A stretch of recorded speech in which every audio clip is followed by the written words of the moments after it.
sometimes the best thing you can do is practice silence. And if you practice silence, what I've learned in the hospital, but also when you meet new people, eventually you really find out who people are, for better, for worse, that is. And oftentimes, if you give them time to tell their story, you'll learn a whole lot more in less amount of time than if you're constantly interrupting somebody or starting with an agenda. Yay Networks. It's always striking to me the influence that a single person can have on our life. The power of one person's compassion can truly change our life forever. Our guest today is Dr. Jonathan Richards. You'll hear a bit about our journey that we had together. He was an incredibly compassionate physician that worked with our family and my mom during a really hard time. And I learned so much from him about how to see the positives and see the light through what was a really, really dark time. A few weeks ago in this podcast, we had an episode about The Happiness Advantage, a book by Sean Akor. And one of the themes in that book is stringing together the positives to basically train our brain. He calls it the positive Tetris effect, training our brains to weave together, look for the positives in what might be otherwise really hard, terrible experiences. Or what we think is just like a bad day, but looking for these positives, and they don't always jump out at us. We have to look for them, seek them out, weave them together. And the more we start to do this, the more we're training our brains to see the world through a more positive lens. And that was something that I've shared on this podcast before, that my mom went through a really tough, basically year-long experience where she was in the hospital. Things were really hard. It was truly, to this point in time, the hardest point in my life. And Dr. Richards entered at that time and was just a incredibly compassionate person who walked all of us through this space.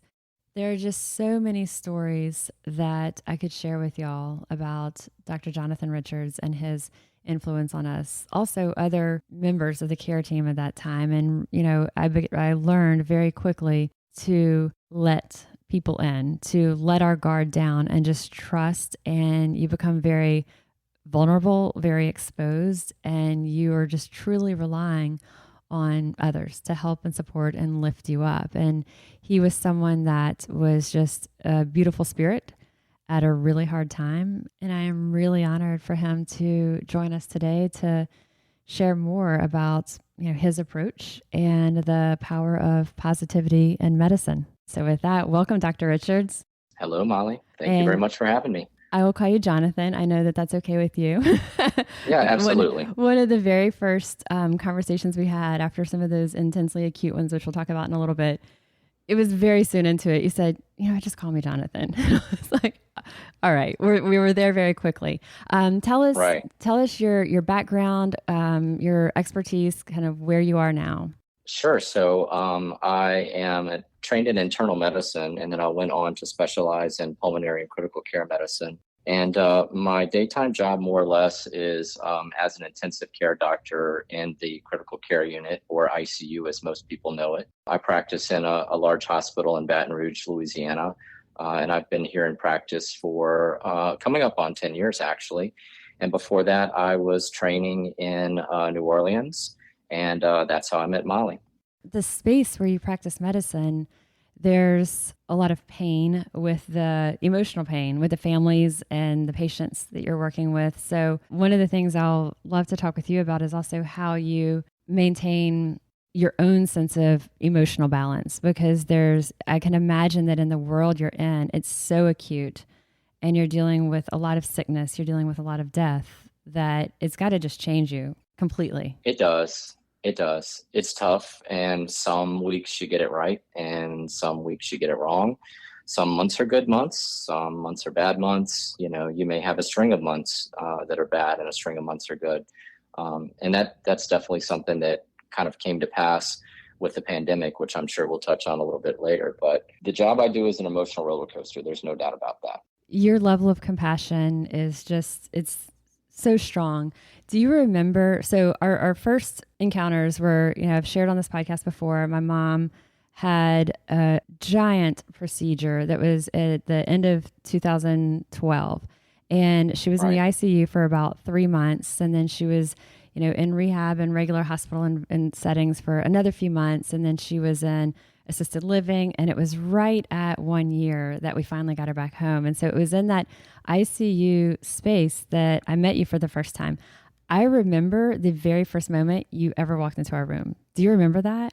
I don't, I mean, I, I think I knew who you were. And so maybe for that reason, it was memorable because, I knew that you worked for Oxner and I had seen some of the work that you had done. I don't remember anything specific about that moment, but, I do remember meeting you. What I remember is in the ICU setting, which I think, a lot of people listening, I'm sure have unfortunately been in that space. And I'm sure, I hope that many haven't. What was new to me to learn is that you would have your physician who would be kind of the lead physician for the ICU, but y'all would rotate weeks.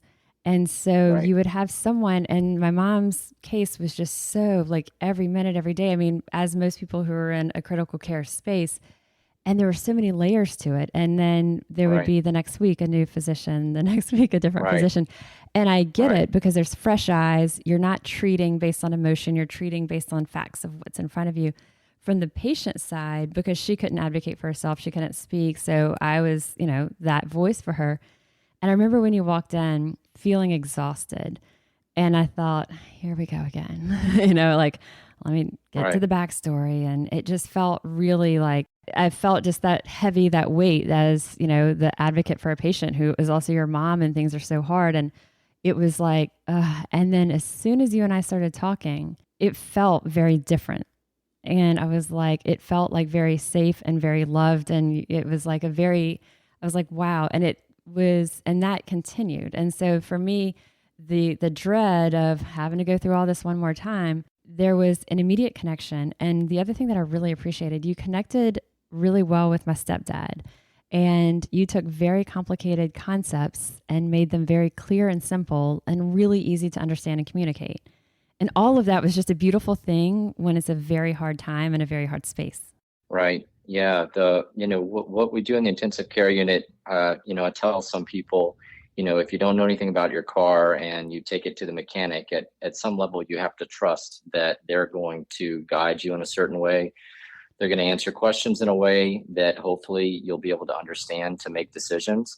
But, this is something that's orders of magnitude more important because you're talking about, your loved one.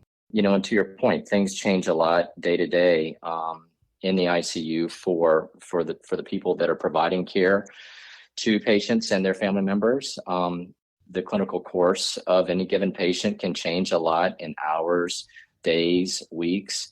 And so, to your point, it's really exhausting, once you think you kind of have a hold on, okay, here's how things are going to go. I think when uncertainty exists in our life, a lot of the way that we deal with that is try to script or try to envision how things are going to go. And so you script that, you believe you have some idea of what's going to happen or what to expect in the next coming, hours, days, or whatever. And then things change and then you're on your back foot and it can be really disorienting and starting all over again. And so once you get into kind of this sync with your medical care team, it can be very frustrating sometimes to have a change up. So I can understand that 100%.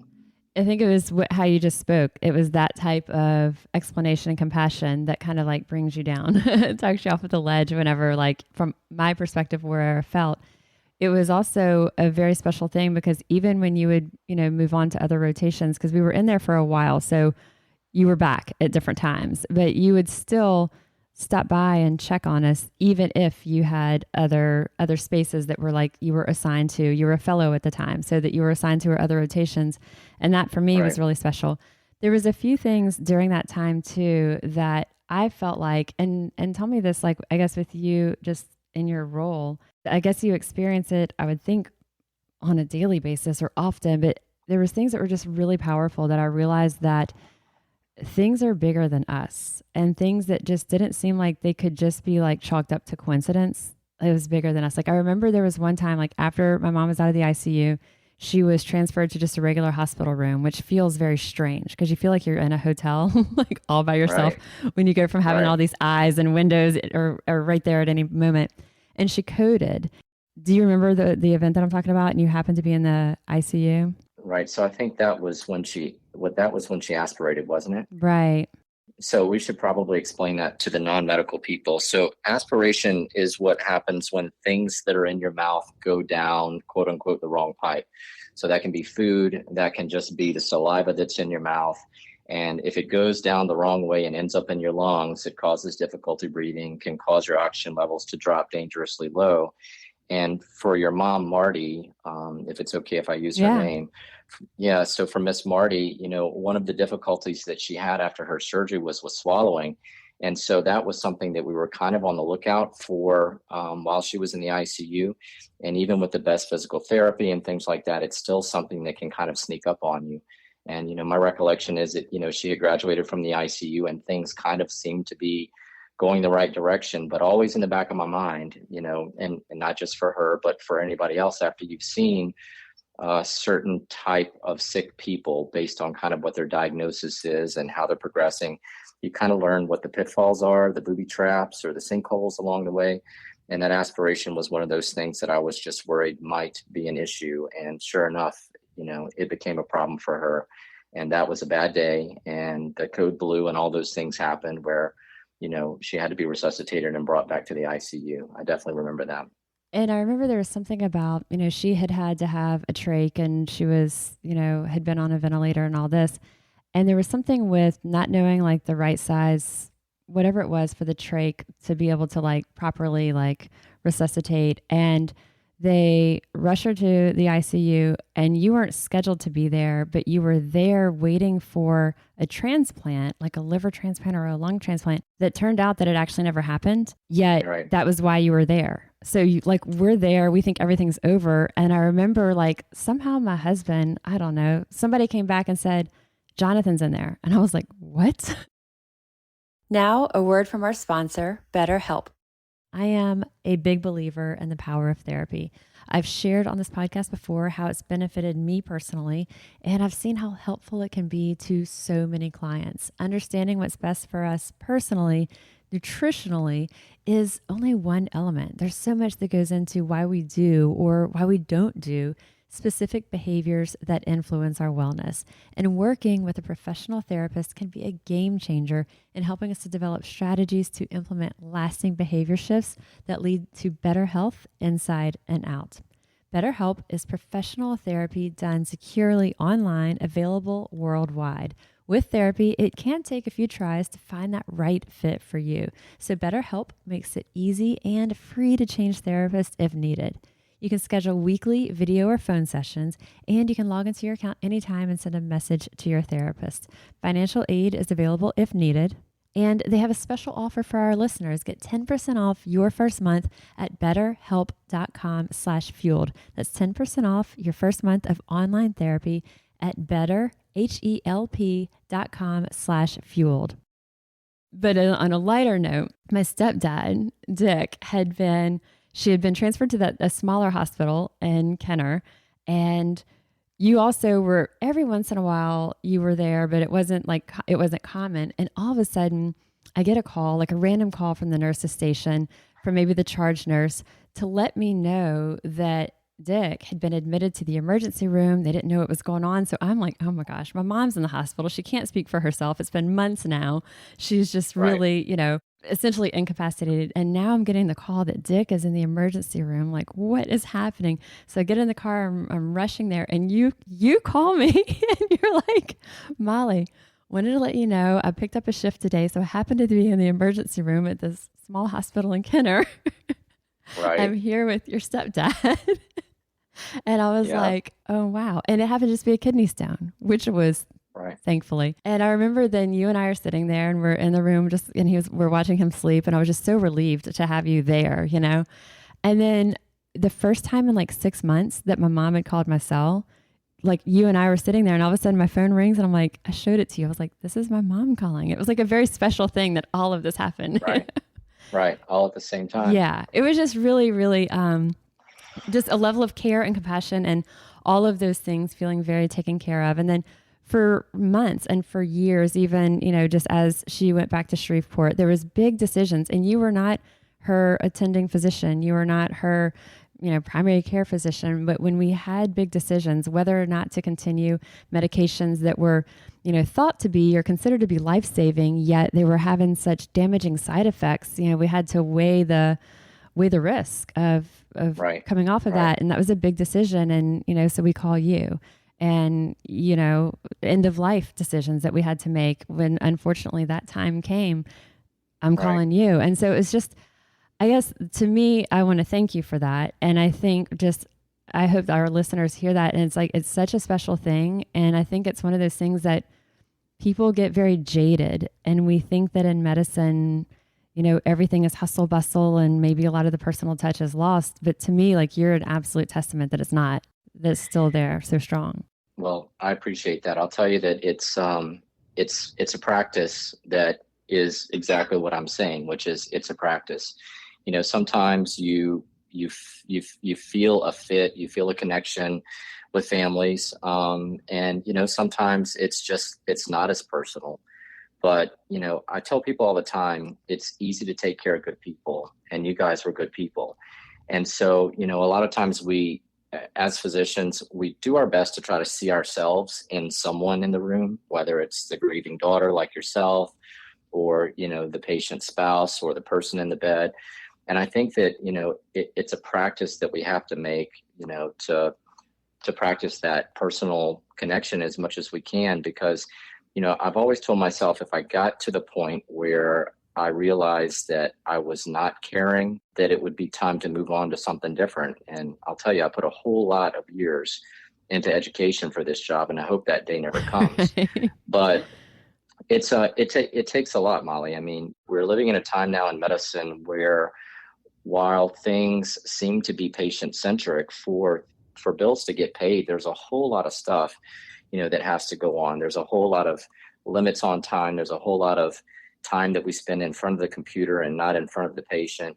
And so, to your point earlier about balance, it's really difficult to try to keep the balance where, you can spend enough time with a patient or their family member and build the trust, but also recognize Right. that, in 12-hour shift, which is my normal shift, I may have 24, or even on really, really tough days, 30 patient encounters. So how do you look at the clock and divide up Right. 30 patient encounters over 12 days, plus all the documentation? And, sometimes you walk into a room and it's an easy in and out because you don't have a family member there, or you don't have anybody who has any questions. And then sometimes you walk in and you can just look at the faces of the people, and you can see that they're yearning for understanding, they're yearning for compassion, they're yearning for someone to sit down and to explain to them in a certain kind of way. And if you can recognize those cues and lean in, then you can put that work in and the reward follows. And so doing that work for you and your family, it was something that just happened in that moment. And certainly I was trained in a way that allowed me to have a skill set to make that happen. And I have a lot of the physicians at Oxnard to thank for that type of training. But, when you recognize it and you lean in, and it is extra work to do things that way.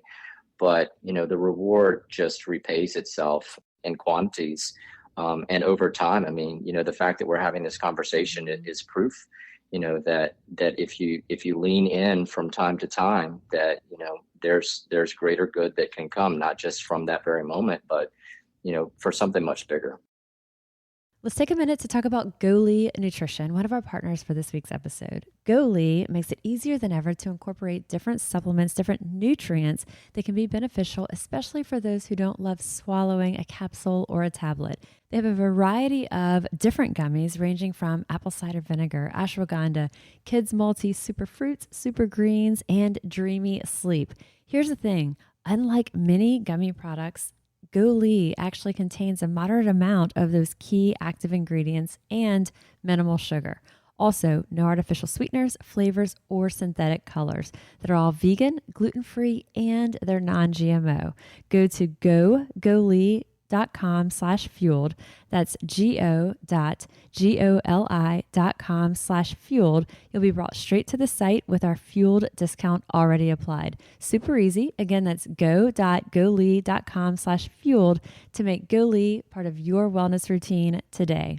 Please note, these statements have not been evaluated by the Food and Drug Administration. These products are not intended to diagnose, treat, cure, or prevent any disease.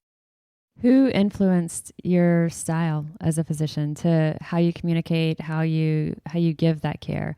Were there certain physicians that you worked under? Were there professors? Was it people in your own family or personal life that influenced your communication style? I have healthcare workers in my family. My mom's an x-ray tech, and she is a person who is just very much a mom to everybody, always worried about how you feel, always trying to make sure that, everything's all right. And she got that from her mother. And so I think my care for people is something that I probably inherited from them. I'm an empath. I've learned that. I mean, I care so deeply about other people's experience. And I think that I inherited that from both of them. And so I think that's where the care came from. In terms of communication, I think that part of it is, growing up where you don't understand something and being out of your element, and someone's trying to explain something to you and you're just hearing words go by and it sounds like gibberish. Again, I'll take you back to the analogy of trying to get your car worked on if you don't understand what that's about. And so, I listened to, other people that were my attending physicians, my training physicians in the hospital. I watched them communicate. I listened, which is hard to do. Everybody wants to talk, right? Listening is really, really, really difficult to do. You can listen and you can learn, and then you can model that behavior, and it takes practice. You just practice it again and again and again. And then you learn to explain things in a way to people where you just can look at their face and go, okay, they got it. So it came from a lot of places, but it's not something that you can be taught by any means. You can't read it in a book. You can't go to a lecture and come home with a great ability to communicate. I feel like I'm lucky. I'm blessed. I'm very fortunate. One of the recurrent feedbacks, I guess you could say, that I get is that I do get a lot of compliments on my ability to communicate difficult information or to explain things in a certain way, and I appreciate that. That's good feedback, and I learned from some really, really, really good people to be able to give me that skill set. How you handle and navigate those really hard conversations, and what you said of, when you walk into a patient's room, you're trying to look past of seeing this person as a patient and seeing who this person is, seeing who the person is, who their family is, what's behind what's maybe just the patient in the bed. And so I think that's things that even us in our day-to-day life, it's getting past what might be on the surface. So if it's the person even who we're interacting with who may come across as gruff or abrupt or flippant or whatever, looking a little bit past that, giving them, we don't know what's going on with that whole person. You're exactly right. I mean, you might encounter a person and there's a whole lot of life that person has lived up until that point where you meet them. And there's a whole lot of life going forward, hopefully, that person is going to enjoy. And so it's important to take that in consideration, especially when you're in the hospital. I mean, I have to remind myself sometimes when people are rude to me in the hospital, and it happens, that most of the people that I see, I'm seeing them on the worst day of their life. It's so true, right? It's true, and if they can do anything except be angry or scared, then I already have an in. You're right. Because it's easy to be angry and scared. That's what comes instinctually when you're, in a bed that doesn't belong to you, in a room that is not yours, surrounded by most people that you don't know, and feeling bad and scared and, maybe hopeless. It's a tough place to be as a patient or a family member of a patient. And it's a practice that I have to, I have to make myself remember. And it comes naturally for me now. But, you have to remember that there's a whole person there before they became your patient, and hopefully a whole person there after, they leave as your patient. And if you can just learn a little bit, about that person or their family or something, then it makes it impactful. Oftentimes I ask people, well, where are you from? Sometimes I can tell by a person's accent that they're from North Louisiana, and I'll say, oh, hey, I grew up in North Louisiana too. Or, you might see something in the room that's a clue, people wearing a shirt or a hat or something like that. Looking for something to try to find a way to make a connection is usually where I start. And then, if you can just take it slow and give everybody their time to talk, and that's the other thing too. Oftentimes when you walk into the room, people really want to unload on you because they're scared or they're frustrated or whatever. Sometimes you want to parrot back, or you want to answer in response, but sometimes the best thing you can do is practice silence. And if you practice silence, what I've learned in the hospital, but also when you meet new people, eventually you really find out who people are, for better, for worse, that is. And oftentimes if you give them time to tell their story, then you'll learn a whole lot more in less amount of time than if you're constantly interrupting somebody or starting with an agenda, kind of in a way. I think everything you just said, we can also, all of us, take that word patient and replace it with grumpy neighbor, constantly irritable coworker, like any of these things. Yeah. That person that we think, they seem so unpleasant, or they're that person, You know what I call those people? I call them energy vampires. Right. And you can encounter one of those people in a day, and they will suck the life out of you. And generally they're not bad people. They're just having a bad day. But the sooner you can recognize that and kind of put your force field up and go, okay, this person's having a bad day. This is probably not going to be a room that I want to spend a whole lot of time in right now. Introduce yourself. You kind of get the bare minimum out of the way, at least in the patient care, setting. Introduce yourself, make sure that you've examined the patient and things like that.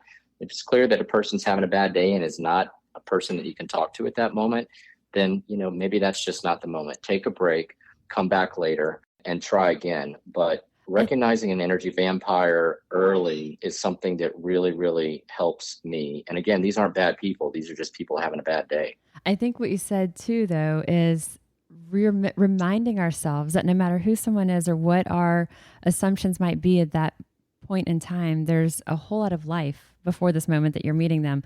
And again, in the patient setting, but also just in our world, whoever we're encountering, there's something that we can learn from almost everyone that we cross paths with. So remembering that whole lot of life and experiences they've had, like you said, looking for a way to find that connection, giving them that space to talk, being quiet so that we're not coming into every encounter with that agenda, give them time to tell their story. All of those things you said as you're relating to patients, I think are very valuable for us to remember when it comes to family or friends or coworkers or neighbors or anyone in our space. Giving them that time and quiet so that we can really find out who they are. Let's take a minute to talk about Bonafide, sponsor for this week's episode. Bonafide is for women dealing with perimenopausal and menopausal symptoms who want safe, effective, non-drug solutions they can trust.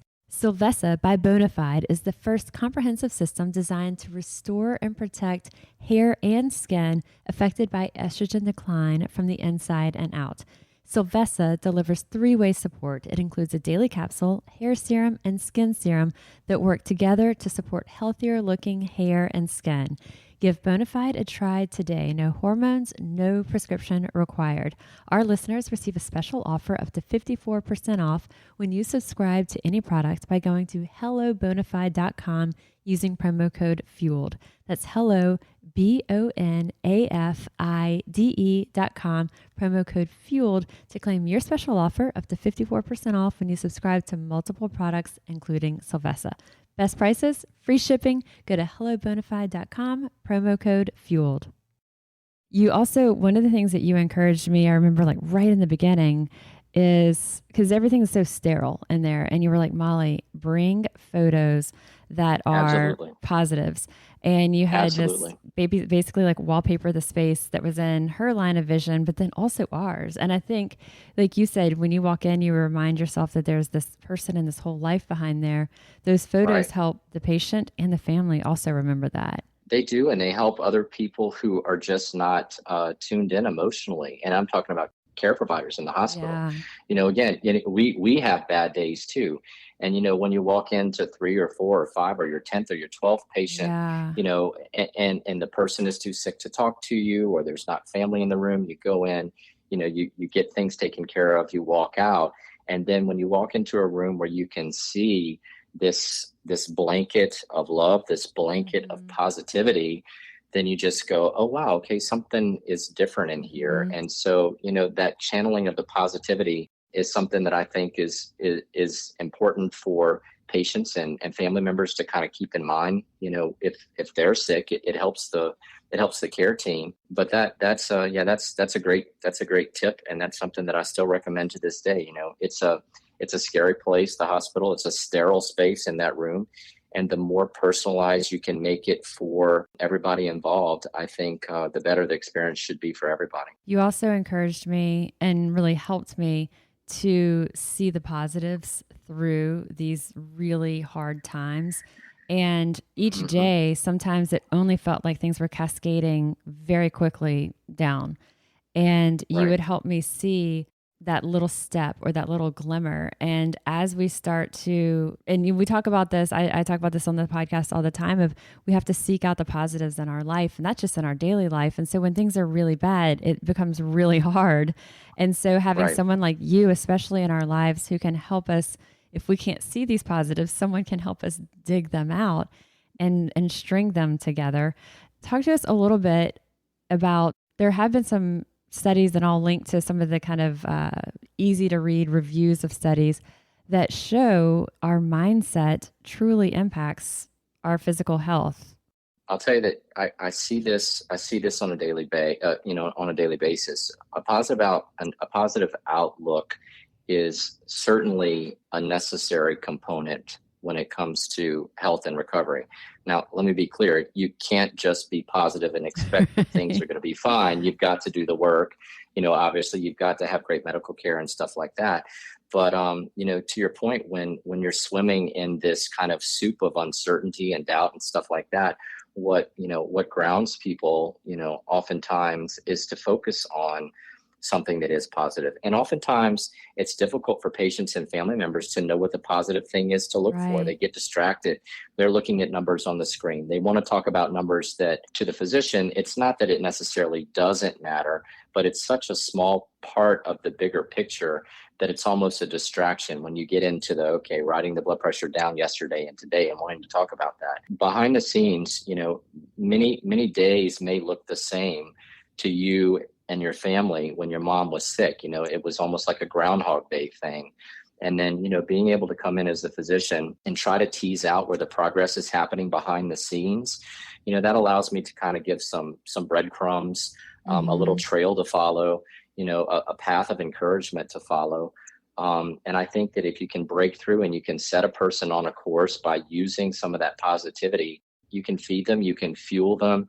I mean, humans are really, really, really, we're dynamic creatures. We're made to survive. And I think that all of us, to a certain point, have this will that we want to survive, we want to thrive, we want to recover. If you have not only that coming from inside of you, if you're the patient, or if you have it coming from your family, if you have it coming from your care team, then that positivity is absolutely something that pays off in dividends over the long run.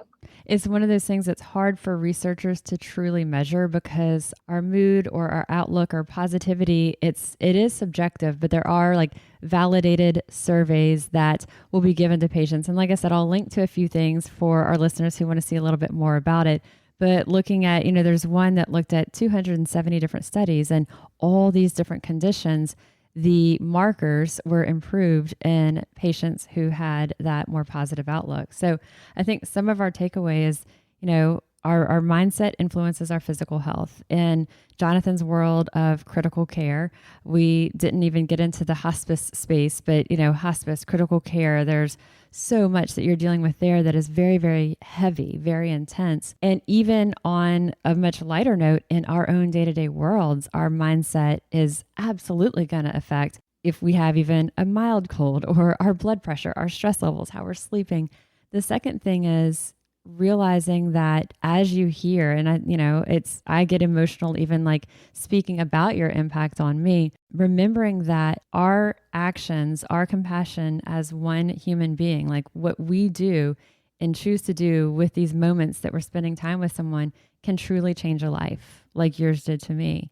You never know when that is going to happen, which is why you just have to make a practice of that type of positivity. I agree. And I think, I shared a story in this podcast a few weeks ago about someone that I had met in a otherwise very transactional, exchange. We were getting new phones, and it ended up being a very supportive and loving conversation about some challenges this person had gone through. And I sent this person some things to listen to or learn from, or just kind of help support what he had shared. And he sent me a note just 2 days ago. Thank you. I've been like reading and listening to this like crazy. I've learned so much. And it was me being open in that moment that this person, that we could have a much smaller level of that.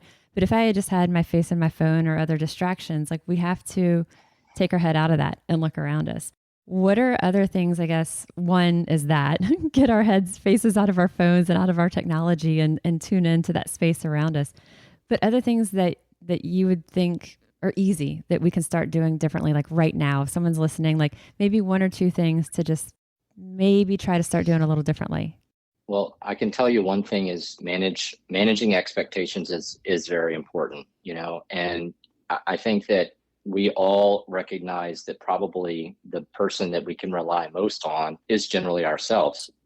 We enjoy support from our spouses and our family and things like that. But, we can set the tone for what the day is. And of course, you're going to run into the energy vampires. And yes, you can get a flat tire and things like that. But, I honestly believe that people are just about as happy as they make their mind up to be. And so, there are going to be bad days. But when you put your shoes on in the morning, and this is what I try to do, I tell people this all the time in the hospital, especially when it comes to circumstances where I have to deliver bad news or people aren't getting well. I remind them and I remind myself every morning when I wake up that I'm putting on my shoes to help people get well. And I may not be able to achieve that every single day, but that's my mission. That's what brings me joy. And I know that if I can do that, then that's going to make other people happy too. And, your listeners are not all physicians. Some of them may be, but set your intention when you wake up in the morning and you're lacing up your shoes or sliding them on if you don't have laces to put on. Set your intention in that moment and try to practice positivity and remind yourself, that you are going to be as happy as you make yourself up to be. And just make it an effort to practice that positivity going throughout your day and let it shine on some other people. And you're going to meet great people in your life, and you're going to impact them in ways that you can't even imagine. And not being afraid to be emotionally available to let that shine. Absolutely. You've got to be real about it. Letting our guard down. Awesome. I could talk to you forever and ever. I am grateful for your time. I'm grateful for what you've given to me and to our family. So it's always wonderful to talk with you. Thank you, Molly. I still have thank you cards written by your mother in my drawer. Aw, that warms my heart. There are those people who just truly change our life forever. And Dr. Jonathan Richards is absolutely one of those for me. While each of us has a career path that likely looks very different from his words are a really powerful reminder to us to slow down, to open up to the spaces around us, to remind ourselves, even if it may not be our job, that is what's giving us that purpose and that mission and what drives us and fuels us. What in our life is, what can we bring to those everyday interactions that we are bringing and giving that level of compassion to someone that we may not even realize they need it, that we can be that influence that we had no idea could be so powerful. And maybe we did realize it could be so powerful. Also, reminding ourselves to really, even if we have to dig them up, find those positives, see those positives in what might seem like an otherwise dark time, or even just what we think is a rotten day, but really sifting through and teasing out what are these positives. Something that we talked about in the happiness advantage is, ending your day with 3 good things. And that is a very simple way to start to train our brain to see these patterns of positivity through, again, no matter what our circumstances are. And when our takeaway is that the benefits of this positive mindset has all these exponential benefits beyond just being happier. In the happiness advantage, we talked about that having a more positive mindset is linked to people being more successful, not the other way around. You're not happy because you're successful. People are more successful because they're happy. I think having someone like Jonathan on, who his world is in a very heavy, hard place for so many people. And like he said, he's seeing people on what might often be the worst or one of the worst days in their lives. Fortunately for many of us, as we're just going through our lives, that's not today. And so even if we do have, we're kind of crabby or we feel like things weren't so great, how hard is it to look for these positives? And so again, no matter how hard it might seem, training ourselves, seek them out, even if we have to really like shovel them up and dig them out, start to thread these together to train ourselves to have that more positive space. Much of our focus these last few episodes has been on just this topic, our mindset and what we can control. There's so much happening in the world around us that we can't control. And, as Jonathan said, waking up and having our mindset that we're going to be in that positive space this day. So you're getting some takeaways. You're having some things that hearing this and hearing different people talk about it and hearing it through, different examples or a different lens is giving you something that we can start to really put into practice and really shift where our heads are. So let me know what you think about it as you're starting to incorporate some of these strategies into your own life. Always reach out. I want to hear about it. I am registered dietitian Molly Kimball, and you've been listening to Fueled Wellness and Nutrition, the podcast. If you would like more Fueled Wellness and Nutrition, please head over to mollykimball.com, and you can follow me, Molly Kimball RD, on Instagram, Facebook, and Twitter. If you haven't yet, please go to Apple Podcasts and subscribe, rate, and review this podcast. Join us next week for another dose of Fueled Wellness and Nutrition. Thanks for listening, and stay focused on living your strongest, healthiest life.